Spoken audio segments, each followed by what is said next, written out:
What's up guys, Houndish here, and today we've just got a brief Destiny 2 news update. We have some word from Bungie about the season access and expansion content, which affects the content that people can play in the base game. Of course, there's been some controversy about that, and this will mean some changes to the game, as well as a change to the Faction Rally event, which was supposed to be coming this week, but has now been postponed. So Bungie say the Destiny endgame features a variety of activities and playlists that we want to remain relevant to players as they grow more powerful. In Destiny 1, as your character grew more powerful throughout each expansion, some of our best content, like the Vault of Glass, was left behind and it lost its relevance for players. We wanted a better solution for Destiny 2, where all of our in-game activities could stay relevant as each expansion causes your Guardian to grow more and more powerful. And they say these were the goals that we had when we separated the normal and prestige modes. The normal Leviathan Raid and normal Nightfall would always stay at a power level that was accessible to all players, and prestige difficulty would always rise to the new power cap and could be a pinnacle of challenge with the most prestigious rewards, but therefore it would require you to own the latest expansion and be at the new power cap. Bungie say additionally the game provides seasonal time-limited PvP playlists like Trials of the Nine and Iron Banner. These activities and their rewards are meant to evolve with each season. They utilize new maps, so they will require you to own the latest content. To play the latest season of Iron Banner or Trials and to earn the new rewards, players would need to own Curse of Osiris. We've heard from the community that both of these plans aren't working. The Prestige Raid was a novel experience that players value even if they don't own Curse of Osiris, and it was a mistake to move that experience out of reach. Throughout the lifetime of the Destiny franchise, Trials has always required that players own the latest expansion. However, for Destiny 2, Trials of the Nine launched as part of the main game, so it's not right for us to remove access to it. And they go on to say, to make matters worse, our team overlooked the fact that both of these mistakes disabled trophies and achievements for Destiny 2.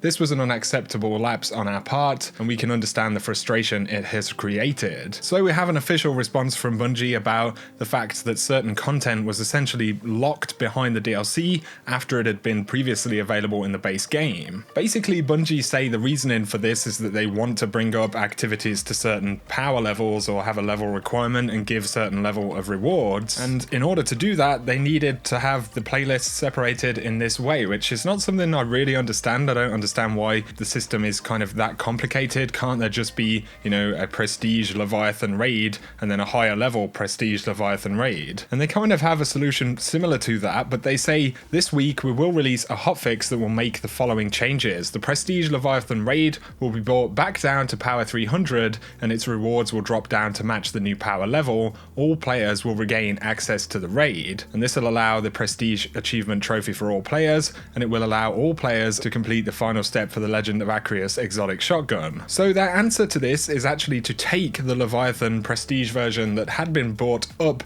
to the new power level and just, you know, set it back down to where it was. Sorry, you may have heard my phone go off in the background then, but basically we're losing the new power version of the prestige Leviathan raid, which I think is a shame. You know, I'm not sure why there isn't a more attractive way to deal with this, but they add that Trials of the Nine will only require Curse of Osiris when its featured map is a Curse of Osiris map. This will allow access to the achievement for Trials of the Nine, and all of the rewards that launched with the base game will still be accessible to all players. They do say that the new seasonal rewards that launch with Curse of Osiris, such as the armor ornaments, will require ownership of the Curse of Osiris to acquire. Finally though, the Prestige Nightfall will remain a pinnacle activity at the new 330 power cap. This means that Prestige Nightfall will require Curse of Osiris, and because of this they're moving the Prestige achievement or trophy to only reference the Prestige raid, and they say that they're adding or investigating adding a third difficulty to all Prestige activities so that they can provide both a challenge that stays relevant with each new expansion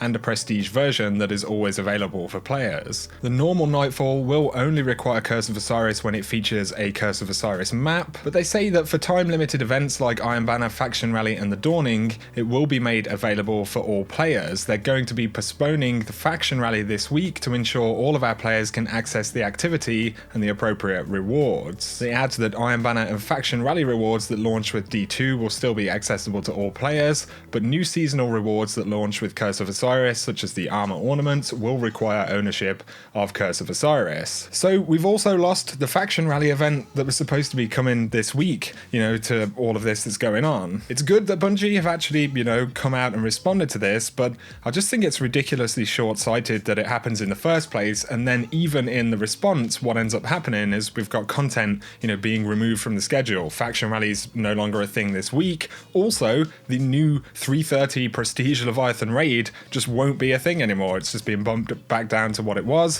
which, it isn't the hugest thing in the world, the hugest problem in the world, but I think it's definitely a shame. And once again, they're actually taking something away in order to fix this problem.